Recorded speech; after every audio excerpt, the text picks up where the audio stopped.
संसार उद्ध्वस्त करायला निघाली ही चांडळे.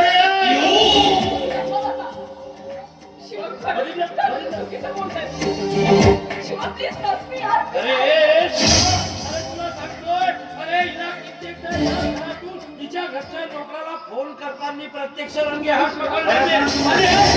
दादा जे बोलतो ते खरे खरे सांग.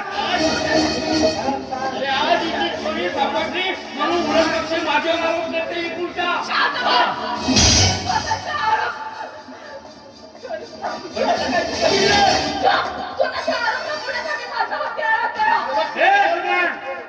आता मला कळतंय तू कशी वागतेस आणि कशी नाही ते. माझ्याशी कधी खोटं बोलू शकत नाही समजलं. होय तू खोटं बोलताय. अगं मला वाटलं नव्हतं मला तू म्हणते की या नादात पेण्याच्या मागे एवढं असेल आपल्याला. अगं स्वतः पाप करायचं आणि त्याचा दोष दुसरीवर ढकलायचा. खूप आहे ना खूप आहे खूप विश्वास केले तू माझ्या.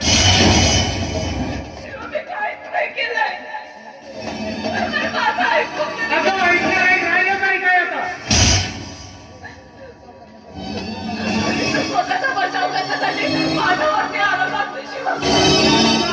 माझ्या दादा माझ्याशी खोटं बोलत आहे म्हणून. खोटं बोलायला तुझ्याशी म्हणजे आपल्या भावाचा संसार आपल्या हातावर चालणार आहे. हे काय दिवस बघतो रे कुठेतरी जीव देतो मी. नाही दादा नाही मी आहे ना. तू घाबरू नकोस.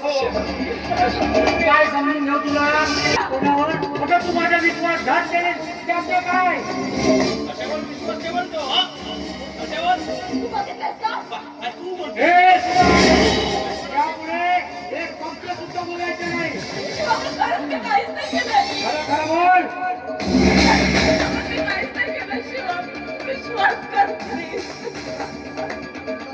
अगं तुला तुझ्या तारुण्याची धर्मी उतरवायला तुझा पती कमी केला म्हणून पण पुढच्याकडून आपल्या शरीराची धर्मी उतरवते.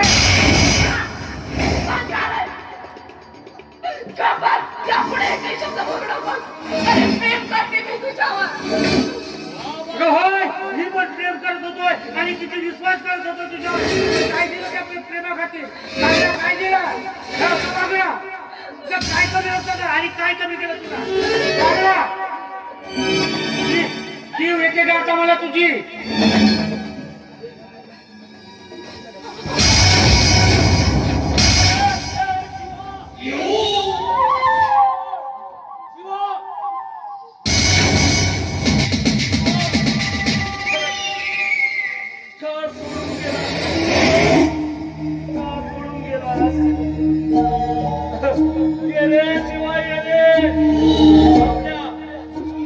सोडून जाऊ नकोस रे.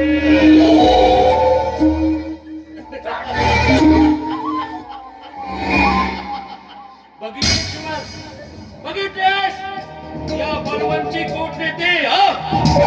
तू माझ्यावर किती किती आरोप लावण्याचा प्रयत्न केलीस शिवा तुझं काही ऐकणार नाहीये. शिवा माझ्या शब्दाच्या बाहेरच जाणार नाही. काय म्हणत होतीस भाऊजी माझा छळ करतात मारतात.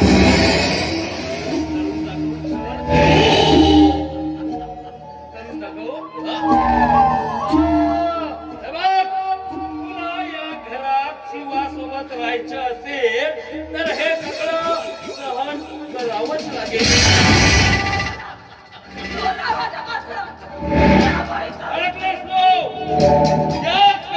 लांडग्याच्या पिंजऱ्यामध्ये संपूर्णतः अडकून गेलेस तू. अख्खं आयुष्य 4 भिंतीच्या पिंजऱ्यामध्ये अडकून गेले. अजिबात सुटका होणार नाही. तुझी या घरातून सुटका होणार नाहीये. या परवण भंडारीच्या कानशिलात मारून तुझ्या बापानं मला घराच्या बाहेर काढलं होतं.